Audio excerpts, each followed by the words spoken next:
you sometimes feel, am I in the right place? Am I the person? Can I actually do this? Am I called for this? I went back to Jamaica when I was 8 years old, joined the New Testament Church of God.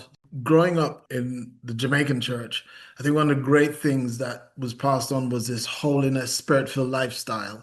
Being a sober Christian was it. There was no messing around. You walked into Woolwich and you could sense this weightiness, this desertedness. And immediately I just had a burden for homeless people. Our church got broken into. So can you imagine your church is broke and you get broken into? That's not a good combination. The Lord said to me, if you open your doors, then the homeless won't need to break in. And our doors have been opened ever since. Servant Leaders Podcast with Marcia Dixon. Welcome to the Servant Leaders Podcast, where we explore how leaders live out Christ's call to lead through service. Today, I'm honoured to be joined by Bishop Claion Grandison, the Administrative Bishop of the New Testament Church of God. Bishop Grandison provides spiritual oversight to more than 110 congregations, 100 church plants, and 30 cross-cultural churches across 25 districts throughout the UK. His leadership journey has taken him from Jamaica to the Caribbean islands of St. Kitts, Guadeloupe and Dominica, to name a few, to pastoral and district leadership here in the UK. A visionary and one of the first Black Pentecostal denominational leaders to embrace social media as a tool to communicate with members, Bishop Grandison continues to inspire leaders to serve with humility, purpose and faith. Bishop Grandison, welcome to the podcast. It's a pleasure to have you with us. Thank you, Marcia. Bishop Grandison, can you take us back to your early years in Jamaica? What first drew you to ministry, and how did those early experiences shape your understanding of what it means to serve? Okay, so wow, that's going quite some time back. I went back to Jamaica when I was 8 years old, and joined the New Testament Church of God sometime shortly after. But I think ministry started when we were about kind of just turning just before teenage years. My brother and I used to sing. We were the Grandison brothers. And that was kind of how we started off in ministry. But growing up in terms of high school, I think my first stint at ministry was when the youth group kind of just went flat. Youth fellowship meetings weren't really happening, and I got together with a number of other young people, started praying, and even though I wasn't the lead, we sort of joined together and got our youth ministry revived, got it going again. That's one of the ways I learned to lead upwards, even though I wasn't the leader, but sort of the Okay. influence change and so forth. But always in that position of serving the leaders who were above me. So how old was you when you embarked on that upward leadership? Well, I was four. I think I was around about 14, Oh 15. wow. I was still in high school. I know that for certain. Okay. And I became a group leader. So that there was the youth leader, then they had three groups, faith, hope, and love. And I was in hope, and I was the group leader for hope. And I was only 14, and we Wow. had people in those days. We had quite, we had people in their 20s and stuff in in Oh, in um okay. in the groups. But I think that's kind of my earliest memory of Okay. leading. Oh wow. So you were born in the UK, taken back at the age of 8 to Jamaica. What aspects of Caribbean community life and faith most influenced your leadership style today? Right. You say taken back like I was abducted. But no, Oh, get out of here. Get out of here. I think going back was probably one of the best things my parents did. Growing up in the Jamaican church, I think one of the great things that was passed on was this holiness, spirit-filled lifestyle.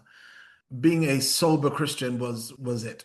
There was no messing around. There was no kind of, hiding. There was nowhere to hide because there was a very active prophetic spirit Ah, searching. one of those. One of those ones where, it and but you were encouraged to live a holy life, and you had friends around you who are of that ilk, and a lot of them are in ministry now, pastoring churches or evangelists. or wherever they are, secular fields, they still have that very strong fervor. So that was kind of that was the holiness lifestyle, the spirit, living a spirit-filled life, that was paramount, and that's kept me up until today. Okay. So Yeah. you came back to the UK. I remember a little bit about Source of Light, the group that you used to have with your brother. I think we featured you in the Voice newspaper. I recall the picture, but anyway, we won't go down that road. You Yeah. attended the New Testament Church of God, got married. I'm assuming you got ordained there as well. And then I do recall you being sent. I do recall the news that went around at the time that you were sent Mm. to serve as regional director of youth and Christian education in the Caribbean, that's St. Kitts, Guadeloupe, and Dominica. What key lessons did you learn about developing young leaders and nurturing faith across diverse cultures? So I was actually a part of Deptford New Testament Church of Oh, was God. it That was Deptford? I got that wrong Yeah, it then. was Deptford. It was Deptford. Okay. And I was ordained, and shortly after I was ordained, then the move took place to the British Virgin Islands, and I was youth director for a number of islands, which included St. Kitts, Guadeloupe, Dominica. Yeah, I think so. What I think one of the first things that what hit me was that I was in a context where Jamaicans were in the minority. Most of the folks on the island were from other places like St. Vincent and Guyana, who were in the majority. Okay. So you didn't have this Jamaican kind of community that you could lean on, and it was comfortable. We were like kind of the isolated few. Oh, okay. And one of the things I would normally do is kind of lean on my Jamaicanness to get through. That was no longer useful. What I found is that I actually developed an appreciation for the other Caribbean islands. So one of the things I pride myself on is I can recognize most flags from the Caribbean, Okay. and so forth, and identified because you knew someone from that island, or you had a good friend who was from that island. And this was the time before social media. So the only thing I think we had was MSN Messenger. And so there was, and I think MySpace hadn't even come in just yet. And I wasn't necessarily computer literate. So what I had to depend on was a lot of one-to-one relationship building with the young people, because I went there as a youth leader.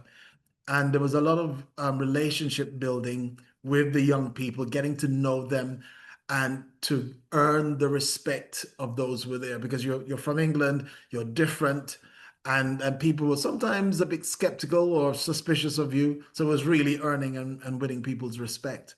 So which island did you actually live on? So we lived on an island called Tortola, which was part of the Oh, British Virgin Islands. Yeah. So that's where we lived. At the time, I think there were about 18,000 people on the island, okay.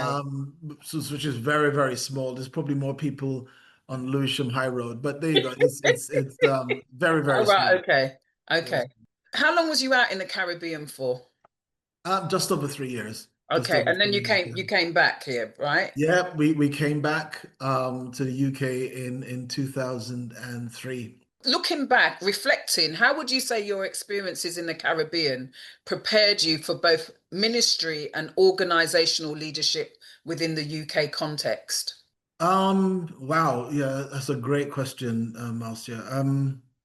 So one of the things, one of the key landmarks I feel, or game changer, was I was a regional youth director, which was for a number of islands, and the Church of God International, which is based in Cleveland, Tennessee, had an initiative where they sent a book on leadership to the regional leaders at the time, and they sent a book per month. They actually sent a book per month. Okay. Prior to that, I didn't really read. I'll be honest with you that I read more books in that year than I had probably in the last 10 years. And Really? yes, and so I got introduced to people like John Maxwell. I'd never heard about him, and the books I was just reading through. So that was the first step in terms of the preparation, because leadership became my whole thing. So I had a library of books, and I started to get my own books. Okay. Um, Also on the island, they had a pretty good ministry, even though it was a very small island. the host pastor gentleman, he's still he's not on the island anymore, but he's still part of the Church of God network. Bishop Ishmael Charles, they had a very good ministry going, and on the island, what they did annually was host a Caribbean-wide conference. So they invited all of the islands to come to Tortola for a week or so. They would stay in people's homes because most of the folks from the Caribbean, pastors and so forth, didn't necessarily have the finances as such. So they stayed in homes, but that would be a whole week of teaching and training. They had Church of God ministers who came down, and it was just explosive. So that's how I got introduced to the island. They got me over to speak on the subject of worship first and foremost, and that's how they got me there. But whilst I was also living on the island and youth director, I had the opportunity to go to other mega churches in the States, like Phoenix, Arizona, a guy called Tommy Barnett, his church, massive church, got to go there. Um, Also had the opportunity to go to a Church of God church in Cooper City. Guy called Dwight Allen was the pastor there. And what I was able to, what I was exposed to was church on a much larger scale, and the possibilities of what could happen when there's good leadership, when there's great infrastructure. So there was a lot of the exposure whilst I was overseas was amazing. Okay, before I go to the next question, I'm intrigued by the fact that up until you started receiving those books, you didn't read. So in terms of your no, you said that's what you said. You said you hadn't read a book for 10 years. I used to read the Bible. Okay, you read the Bible. You read the Bible, which is the main book you need to read. But what's fascinating me is how did you learn to lead if you didn't if you read the Bible but you didn't read any leadership books? Was you mentored? Was it innate? That's that's what I'm interested in learning. Well, you know what? I think as soon as I started reading these books, Marcia, I started to recognize the gaps in my Okay. leadership. Okay. I was passionate, I was charismatic, but as I read some of these books, one of the books I read by John Maxwell was Thinking for a Change, and you can sort of interpret that both ways, having the kind of thinking that brings about change, or people who think for a change, that sort of thing, because a lot of thinking doesn't necessarily go on in leadership. But there was one by Andy Stanley called Courageous Leadership. All of these books started opening up areas that showed that there were gaps in my leadership. I think Okay. one of the big words I had some guys come from Michigan to do some leadership stuff for us, and the word that they brought was being intentional. Now that's a word we use all the time now, but that was the first time I was being introduced to that word, and what it really meant was you did things not just randomly or haphazardly, but with a purpose in mind. And I started to implement things and lead in a way that was going somewhere. And that was a game changer for me, leading with intentionality. Okay. So it just made your leadership more sharper and more focused. 100%. Okay. So, I mean, I came into contact with you, even though I heard about you before at New via Source of Light at New Testament Church of God Woolwich, otherwise known as New NTCG Charisma, where you launched a number of community-based initiatives. What guided your approach to integrating faith and community impact, and how did those projects embody servant leadership in action? Right. Well, another great question. I arrived at Woolwich, and at the time, there was so much. You could tell that there was deprivation in the region. You walked into Woolwich, and you could sense this weightiness, this desertedness, and immediately I just had a burden for homeless people. Now, I had no idea how to go about responding to that need, but it was something that I know was birthed in me, and it was just there. It was just there, latent, not dormant, latent. By chance, a young lady was walking past the church and decided to stop in. I was in my office at the time. I was working in my office, and she asked, "Are you renting your hall downstairs?" I said, "Not really." But she went and she had a look, and she had this homeless project called Open House, and her name's Reverend Victoria Lawrence. That I'm sure you know her, Okay. and that's how we first met. And she was launching this.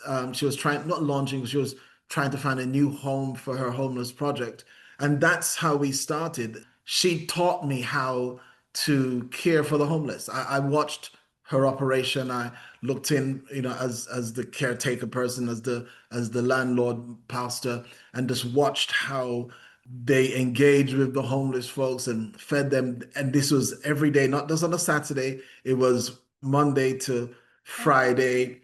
And I just learned some amazing lessons. And then what happened was after they left, our church got broken into. And even though so can you imagine your church is broke and you get broken into? That's not a good combination. No. But that was how our homeless ministry was birthed, from a very unfortunate situation. The Lord said to me, if you open your doors, then the homeless won't need to break in. That's kind of where it all started. And our doors have been opened ever since, for the last 20 plus years, because it's still Okay. going on, still going Okay. on. And what kind of response did you get from the homeless and the wider community to the work that you were doing or the work that you did? Well, it was amazing. It was amazing. One, there was a great need for what we were doing. If you go to Woolwich, you'll realize that there is a lot of deprivation, a lot of hunger, a lot of poverty. And so it didn't take long for a crowd to develop. And every Saturday that we opened, it wasn't weekly at first. We started off, I think, sort of twice a month or once a month. But whenever our doors were being opened, there was this queue this crowd that would gather, and people would just, especially during winter, um, they were ready to come in for a hot meal, a hot drink, and the chance to just be not unhoused any for that day. They weren't unhoused, and it was well received by those, especially the community of people who benefited from it. And I think it still continues to be something that is appreciated in the community. So how do you think that that project, I know you did other things as well, like leadership training. How do you think those things embodied servant leadership in action? Well, especially when you serve people who have less or nothing at all, it gives you a sense of, you know, that could be me, that could have been me. And if circumstances went that way, I could end up in this way. And you can't help but be appreciative and humbled by the fact that God has been good to you in so much that He has given you the things that you have, even though it might not be a lot. But the fact that there are others who are struggling and in very, very difficult situations, you can't help but be humble. And so that, and when you serve these individuals, you realize that you are an extension of Christ Himself. And you cannot have this proud stance. You find yourself having to be a humble servant, as was Christ. Okay. So after NTCG Woolwich, otherwise known as NTCG Chrisma, you became district bishop in Croydon. How did you navigate leading a growing and diverse congregation and overseeing other churches whilst maintaining a personal servant-hearted connection with people? So West Croydon was a game changer again. It's the shortest period that I've ever been in any congregation, whether as a member or a pastor. I was there for exactly 2 years, not even 2 years and a day. I was there for exactly 2 years, Oh, wow. and I was gone. I went there during the pandemic, started on the 1st of January, was it 2021, and at the end of 2022. 22, I was leaving. But that was where I think we did our best work. And I say we because it was myself and Sonia. Sonia That's being your what wife? my wife, yes, I should have started off by saying yes. I'm Okay. married to Sonia. I got two children, Samara and Zephan. They're both adults. But yeah, we that's where I learned to network strategically. I was a school governor. I was working with grassroots charities. I was working with the Met. Yeah, one of the borough commander who was in Croydon. He's now at Scotland Yard, and we've been in touch since. And but friendships were developed. We worked with the NHS, worked with MPs, other churches. Croydon was just Croydon, that was the coming of age, and Okay. I must admit, and the people in Croydon, trust me, they were ready. It's as if they had this itch that they had to scratch, and they were ready to serve. I remember during the COVID period, there was a refuge center. I think it was a refuge for women or women domestic suffering from, I mean, running from domestic violence, and all of their cooks came down with COVID, and so they couldn't provide any meals during the Christmas period. And Anthony King in Croydon, he reached out to any of the churches who would be able to provide them with meals. Our people, they just went over the top. They didn't just provide meals, they had toys for the children that were in the center. And we came with bags and bags. Went with a guy called Anthony Williams. And Anthony is like a big thing in this country. There's four key people in education, and he's one of them. And he's the only black man or black person in that region. And it was me and him. And when we got to the house, they said, "Why are you doing this?" They just couldn't believe that, on Christmas Day, because this was on Christmas Day, that we would be out delivering to them. I think, that was such an engaging time. But what really hit me was just how servant-hearted the people I was working with, how servant-hearted they were. Okay. Selfless people, So selfless people. Croydon was your baptism of fire. In the islands, you learnt about books. At Woolwich, you learnt about working with the community, and then you had your baptism of fire before being appointed as the seventh administrative bishop of the New Testament Church of God, one of the oldest Black Pentecostal denominations here in Britain. What was your feelings when someone said, "You are the bishop"? No, not really, but what was your feeling when you got appointed as the administrative bishop of the New Testament Church of God? Wow. Um, I must admit, it was a humbling moment. I felt the weight of legacy kind of just coming on me, because I was standing on some amazing shoulders of those who'd gone before me, and to be the seventh and the first to be born in this country. Oh, wow. Yeah, it was a huge moment, but also there was a sense of calling and fulfilling that call, because previously, several years before, the Lord had shared with me in a dream, probably more than one dream, about that this day would come. Not something that you talk about, because people will probably think that you are power hungry, whatever, but it's definitely something that the Lord had impressed upon my heart. And that's one of the things that every time I go through difficult periods in leadership, and I have had those difficult periods, he brings me back to that vision. It brings me back to that prophetic word. And sometimes you sometimes feel, am I in the right place? Am I the person? Can I actually do this? Am I called for this? And you just remember that place where God spoke to you specifically. It's been a very exciting time to see our church go through transition, and to see our local pastors and youth leaders and women's ministry directors and men's directors and just the people in general run with a vision like nobody has ever seen. Okay, well, New TCG, I mean, it's a sizable church. You preside over 110 congregations, but you can correct me if the statistics are wrong. 30 church plants and 30 cross-cultural churches across 25 districts. What Well, have it's roughly about 130 churches and 100, just over 100 cross-cultural Oh, right, churches. okay. This So the is what I got from cross-cultural your, ministries is growing. It's that's what we growing. get this from your website. Well, and yeah, shame on us because it really does need to Oh, look right, better. okay. So it's But even bigger than what was stated, it's which is a good thing. yes, it So is. what have been the greatest challenges and blessings you've experienced at leading at such a major scale? Well, sharing a brand new vision and mission for our church, that was quite the challenge.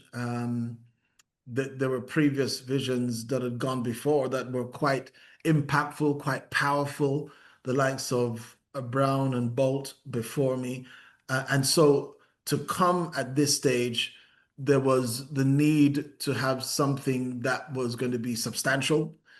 I think our church was in that transition period where I felt that we needed to be more visible, probably to be more vocal and to be more identifiable. And so those are the challenges that we had. And so sharing a vision first to my NEC, then my district bishops, then the general pastors, and then a roadshow to all of the membership. That was quite a challenge, and what was good to see was the vision and mission being lived out in our people over the years. I went on to Facebook, at one point, and I looked on one of our senior bishops who's retired on his cover photo, his on Facebook.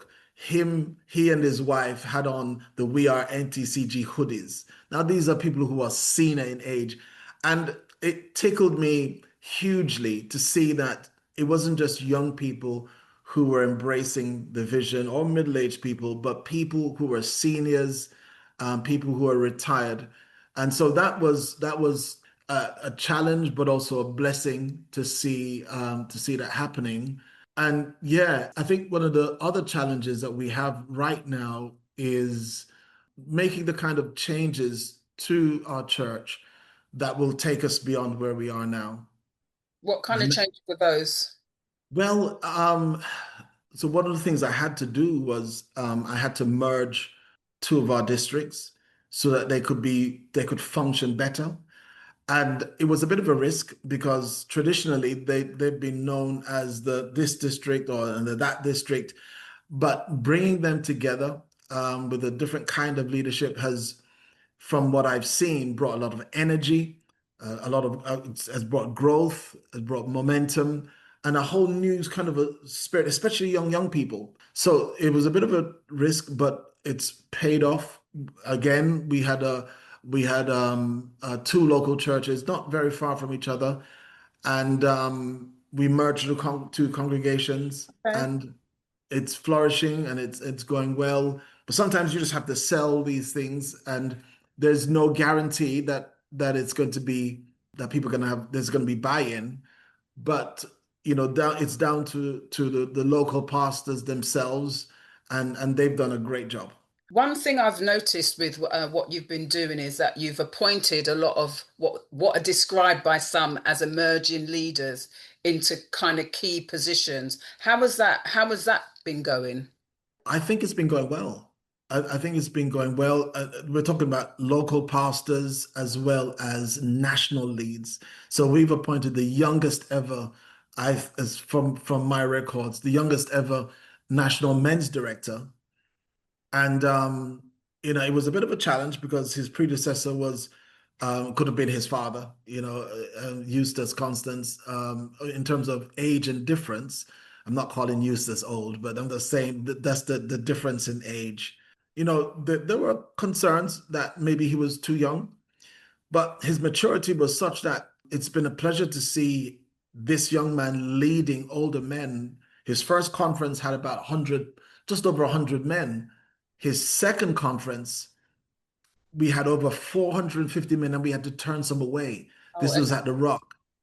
And now the next venue is going to be at Revival Ministries in Birmingham. I can't remember the name of the church. And we're looking for numbers in excess of probably 500, 600. I don't okay. know. So the But decision it's has paid off. Well, yeah, and it's not just those churches. There are other churches where we have younger leaders who are taking on leadership responsibilities and doing very well. Sounds exciting. Sounds exciting. One It thing that is. I've noted about you, you are one of, I'm using this term, yeah. You are one of the first Black Pentecostal denominational leaders in the UK to embrace social media as a ministry tool. How has that decision reshaped how you connect, communicate, and serve the church? Ah, right. Wow. So, okay, Why are you laughing? because you were my go-to person when it came onto social media. I way back in the day, about 12 or so years ago, started this leadership course. And one of the things I felt was important was for us to what is social media? It was a new term back then. And the person that I reached out to was the great Marcia Dixon. And for several years, you led that session on the course, and it was groundbreaking for so many people because some people had just about been able to switch on their phones and to do a text, and now they were being taught how to navigate certain spaces and put your message out there. And one of the things that you always said to me was have a press release, get your story out there. People need to know what you're doing in Woolwich. And I remember the first time you came to Woolwich, because you thought you needed a passport. And I was saying, Yeah, it's just up the road. I did actually. I was going to say Yeah, that. I I know think you that, did say, where's Woolwich? It's over there. It's too far. where is Woolwich? But I think what you shared with us helped us to get onto the map. So we put and some people think I'm on Facebook too often, but over the years, I've developed quite a following. And my daughter said to me, "Oh, Dad, you got influencer status because every time you post something, it has over 2,000 views or that views or whatever." And I think how that's worked for me and the organization is that even if one of our men's ministries has a program or youth, whatever, if I sort of share it on my space, it does get the traction, it gets the attention. Social media is this great way of sharing um, your message, and the truth is you're not trying to chase views. I think what we're trying to do is have integrity in what we share. So making sure that whatever we do post is correct, is upright in terms of its content. I mean, sometimes you get it wrong. You post something and someone's. I remember I posted that one of our churches, a cross-cultural ministries. I said it was the first church, our first church in Liverpool, and I had the folks. They didn't come at me online, which I'm grateful for, but I started getting texts and emails to say, no, no, no, no. So and so, Bishop so and so was the Okay. first to go, and my cousin went, and we were there for how many years, and da da da. And so I had to make an apology. But social media, it gets the message out there. Sometimes you get it wrong, but for the most part, it is a great tool. I remember once I came onto one of your Instagram lives, and I have to say I didn't stay because I felt too old because it was for the young people. However, I was really impressed with the numbers of people who I just saw people just kind of coming on and whatever, which I think is really, really great. Absolutely. In recent years, there have been more reports of challenges relating to church leadership, safeguarding, and accountability, particularly safeguarding. What would your advice be to church leaders in terms of how they can ensure that their leadership remains Christ-like, but taking into account these kind of issues that are more coming to the fore for leaders in the 21st century? Great question. This whole thing around safeguarding, it's a very serious matter. And there's always this whole thing of those who are the victims of any kind of abuse, how that impacts on them and their families for years and years. And so, it's one thing to encourage people to live right, to live holy, but because we're human and because we're prone to failure, it's so important for churches to have those safeguards in place. And, safeguarding is as good as the paper is written on, because it's only useful until someone gets caught. If I think it's important. It's important to have safeguards, but not just to have them on paper, but to have updates in terms of training, encourage a behavior. So have a safe environment rather than just having safeguarding persons. It's important to have safe environments, safe spaces, so that when the parents drop off their children or their young people or vulnerable adults, they will be confident that not only are the individuals trustworthy, but they are guided by a policy or a set of policies that make it almost impossible for um, safeguarding issues to take place. You preside over thousands of people in your church of all backgrounds, of all ages. So I can imagine staying grounded in service is no easy task. What kind of personal disciplines or spiritual practices help you maintain a servant's heart amid your wide-ranging responsibilities? Well, I'm a student of the word, and I never lose my fascination for the word of God. And I don't preach as much as I used to preach. Whereas Okay. in the local church, you'd be preaching at least 2, 3 times a month. But I've never lost that fascination for the word of God. So you're always in the word. And what it does is it constantly reminds you as to the person of Christ and who you are in him. And it's that engagement with the word and prayer that has always been that guiding principle. There temptations will come, and you will have moments where you have a lapse in judgment. You will say things you shouldn't say.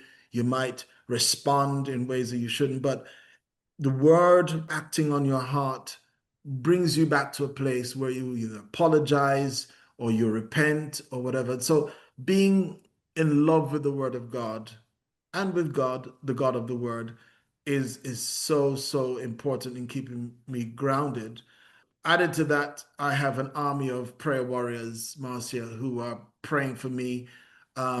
They fast regularly for Okay. me, and I left my home church in Jamaica back in 1990, and my mom still goes to a fasting group. She's 94. I have to big up Really? Sister Grandison. She's Oh, 94, and she said to me 2 days ago. She said, I think I'm gonna have to give up the fasting now because it's getting a bit too much for me now. I said, I said, Mom, I think you've served long enough. But she's still involved. She still goes to the fasting, but she no longer leads it. But they pray for me and Roger every single week. okay. And to have that sort of uh, even if others fail to pray for you, there's a group in Jamaica that's always praying for me. And what also keeps me grounded is my family. My diva daughter, and my I wife, love your Sonia. diva daughter, even though I've not seen. I love divas, so I love your diva Yeah. daughter. Well, my children, they're the first to call me out um on my any kind of hypocrisy or Okay. if inconsistency. My wife is not impressed with me, and so Okay. You're grounded. it will always, I can't. Even if I tried, others outside think I'm something big. In my house, I'm the one having to prepare dinner for everyone, and Yeah, I've never been it's invited to one of your barbecues. I'm still waiting. Your famous chicken, your barbecues. So, okay. soon, Marcia, Okay, soon. so one thing that is very apparent is that there's a kind of shift in terms of the generation. There's a new generation, quite rightly, coming up and taking their position. How do you intentionally pour into emerging leaders so that the servant leadership becomes a lasting culture within the next generation of NTCG? Funny thing happened a few years ago. I was at my local church in Crisma, and a young man came all the way from Birmingham, said he wanted to see me. And I just had all these different thoughts. He came with his family and they had church after the service, went into the vestry, and he said, this and this is going on, and I just wondered if you'd be my mentor. And I was like, and I couldn't see what he saw, and then another person came, he was a pastor, and another person came, and she was a, a minister looking to go into the pastorate.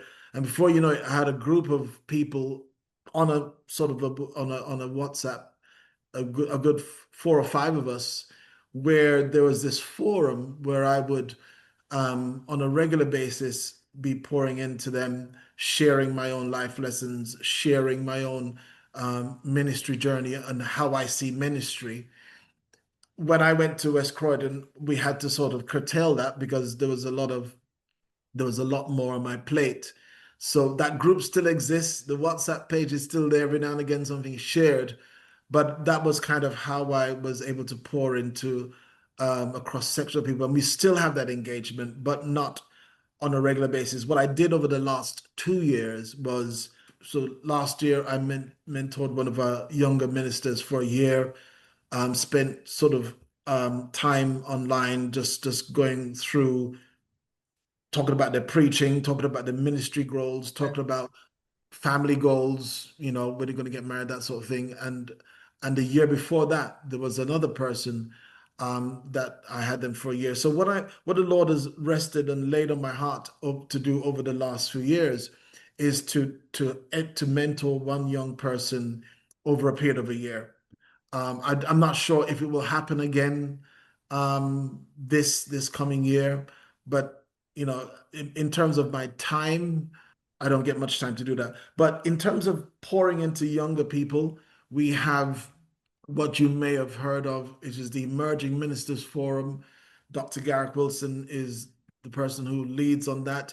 It's a collaboration between Church of God, or New Testament Church of God, Church of God of Prophecy, New Testament Assembly, and St. Mellitus. And they take our young people for a year and they pour into them and they become great speakers. And also we're looking at having scholarships that we will part fund. But that's how we're pouring into the next generation. Okay. As you look ahead, what is your deepest desire for the New Testament Church of God UK, both in how it serves its members and how it represents Christ in the wider community? Greater visibility and influence within government and community engagement. I'm hoping that we'll be the kind of church that carries a lot more in terms of influence, so that when important decisions are being made in this nation, that we are called to the table. That doesn't come easily, but that's kind of where I'm hoping and praying that we will go as a church, to be a church that has great influence. And I'm also praying that each generation, even the ones that come after me, they will be like the children of Issachar. They will know, they will understand the times and know what to do. I think one of the great trials we're having right now is no one seems to know what to do. No one seems to understand what's going on. You look in Israel, look in America, you look in Europe, you look in Ukraine, and everything else and all is going on. And people are guessing, they're presuming what's happening. But I'm praying for a church that is so in tune with God and the Holy Spirit. They know exactly what's going on and know exactly what to do. And that's what I'm praying for in terms of us as a church, as leadership, that we will be able to have our finger on the pulse at every juncture as God guides us. And not only will we know what to do, but we will have the resources to get it done, and the people who have a desire to get it done. Okay. Thank you, Bishop Grandison, for joining Thank you, Marcia. and letting us know Pleasure. your plans for the future of the New Testament Church of God, one of our historic denominations. May you continue to be a social media bishop. I will try. And more importantly, be a church of influence, both within the community and in the wider society. So thank you for joining us today on this podcast. Really appreciate it. Thank you. And can I just say, Marcia, again, thank you for the invitation. And within our circles, the Christian circles and beyond, you are highly respected. We really thank God for you, for your integrity. And you've taken over the Keep the Faith magazine, and it's just gone from one level to the next. And in a time when people don't read print media, you've kind of reinvigorated that hunger. So, we really thank God for you, and may God continue to make you a person of excellence and give you the right kind of resources. Really thank you for what you've shared. Servant Leaders Podcast with Marcia Dixon.